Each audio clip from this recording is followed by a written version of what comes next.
Hello everybody, this is Senorita Creativa here with a tutorial for using my scavenger hunt activities in Google Slides. So this tutorial is going to walk you through the steps for editing and assigning one of these scavenger hunt activities. First, open up the resource in Adobe Reader. Go to the second page of the resource and click where it says, click here to access the Google Slides file. This link will open up in my internet browser, which in my case is Google Chrome. It automatically takes me to the page asking if I want to make a copy of this file. Click Make a Copy, and it will automatically add itself to my Google Drive.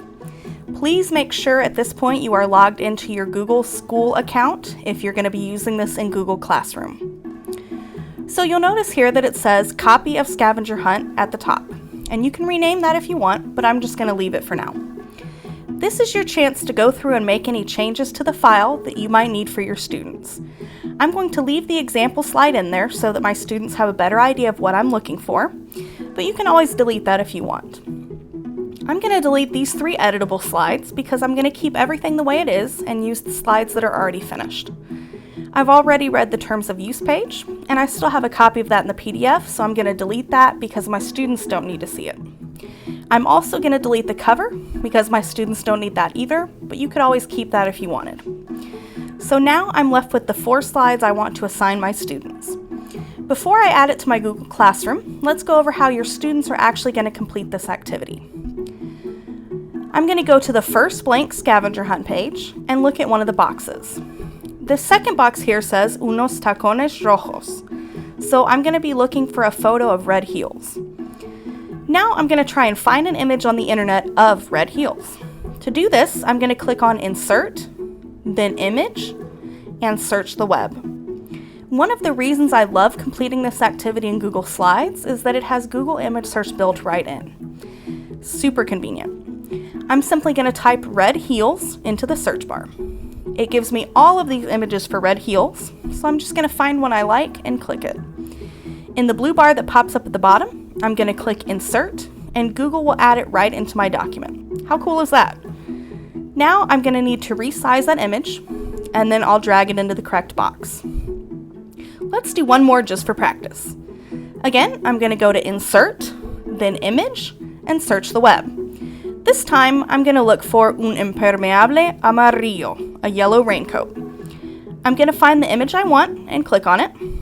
I like this one here with the dog in the raincoat, so I'm going to pick that one. Again, I'm going to click Insert on the blue bar that pops up at the bottom, resize the image, and drag it into the correct box.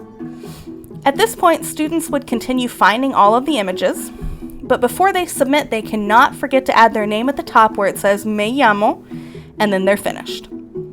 So, how do you actually assign this to your students for them to complete? Well, that's easy. Just click on Share, and then click on Get a Shareable Link.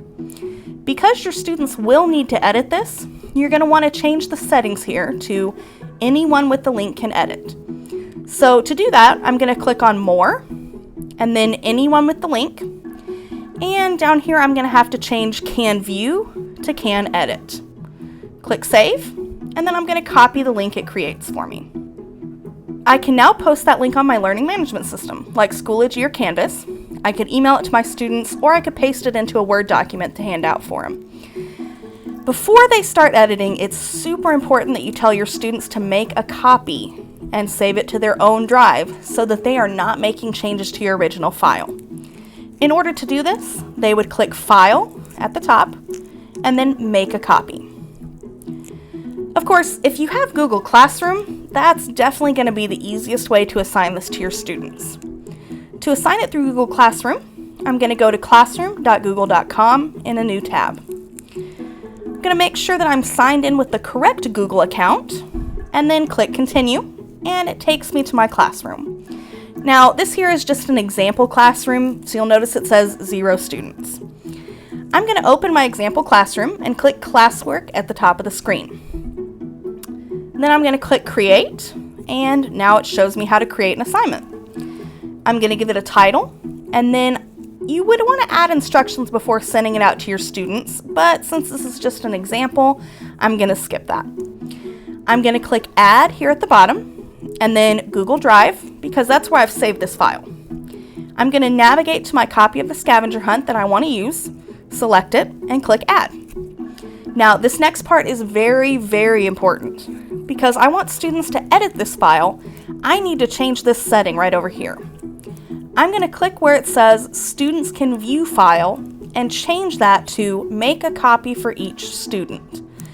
That way, it will automatically create a unique copy for each of my students, and I don't have to worry about them editing my original file. Before I assign, I'm going to make sure to set the point value, due date, etc. on the side. Then when I'm ready, I'm going to click Assign. That's it! How easy was that? Please let me know if you have any questions and connect with me on social media. Thank you so much for watching my video, and I'll see you next time.